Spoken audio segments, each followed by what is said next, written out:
थुंग थुंग बिना कोई काम किए हमेशा पेड़ के नीचे बैठकर बस सोचता रहता था। ऐ ऊपर वाले, आखिर मैंने ऐसा क्या गुनाह किया है जो मेरी किस्मत में इतनी गरीबी लिख दी है। क्योंकि ऊपर वाले ने उसे एक साथ ढेर सारे बच्चे तो दे दिए थे, लेकिन उन्हें खिलाने के लिए उनकी किस्मत में शायद कुछ भी नहीं लिखा था। इसलिए वह हमेशा बस चिंता में डूबा रहता था। लेकिन एक दिन भूख से तड़पते अपनी बीवी और बच्चों को देखकर थुंग थुंग का दिल खून के आंसू रो रहा था।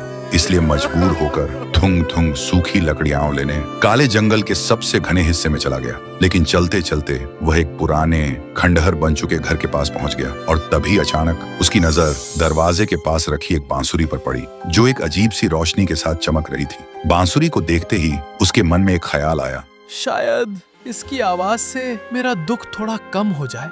फिर उसने बांसुरी को उठाया और एक बहुत ही खूबसूरत धुन बजाने लगा। जैसे ही उसकी आवाज हवा में गूंजी, एक चमत्कार हो गया। थुंग थुंग के आसपास के सूखे पेड़ अचानक हरे भरे हो गए और पल भर में फलों से लद गए। ये देखकर थुंग थुंग हैरान रह गया। फिर उसने अपनी जरूरत के हिसाब से कुछ फल तोड़े और एक टोकरी में रखकर घर की तरफ लौटने लगा। फिर घर पहुंचकर उसने अपनी बीवी और बच्चों के साथ मिलकर पहली बार पेट भर खाना खाया और उस दिन के बाद थुंग थुंग के पास किसी चीज की कमी नहीं रही। अब वह सिर्फ अपने लिए नहीं बल्कि गांव के गरीबों के लिए भी अनाज बांटने लगा। फिर एक दिन जब थुंग थुंग बांसुरी बजाकर सूखे पेड़ को जिंदा कर रहा था, तब गांव के एक लालची आदमी राका ने यह नजारा देख लिया और मन ही मन सोचा, अगर मेरे पास ये बांसुरी होती तो मैं अपने खेतों को हमेशा हरा भरा रखता और दुनिया का सबसे अमीर इंसान बन जाता। फिर वह चुपके से थुंग थुंग के पास गया और अचानक एक डंडे से उसके सिर पर वार कर दिया। थुंग थुंग तुरंत जमीन पर गिर गया और राका बांसुरी लेकर वहां से भाग गया। फिर अपने खेतों के बीचों बीच आकर लालची मन से वह बांसुरी बजाने लगा, लेकिन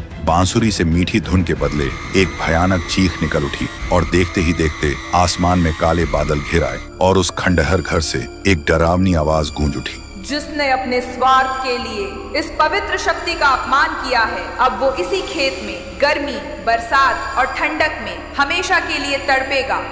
जैसे ही यह आवाज खत्म हुई, कुछ ही पलों में राका का शरीर एक सूखे हुए पुतले में हमेशा के लिए बदल गया। उसने चिल्लाना तो चाहा, लेकिन वह चिल्ला नहीं पाया। तभी आसमान से एक रोशनी नीचे आई और उस रोशनी के साथ वह बांसुरी हमेशा के लिए आसमान में गायब हो गई। लेकिन जब थुंग थुंग ने यह भयानक मंजर देखा तो उसकी रूह कांप उठी। अब उसे समझ आ गया था कि लालच का अंजाम मौत से भी बदतर होता है। और उस दिन के बाद थुंग थुंग ने फिर कभी चिंता में वक्त बर्बाद नहीं किया। वह अब दिन रात मेहनत करने लगा अपनी बीवी और बच्चों का पेट पालने के लिए।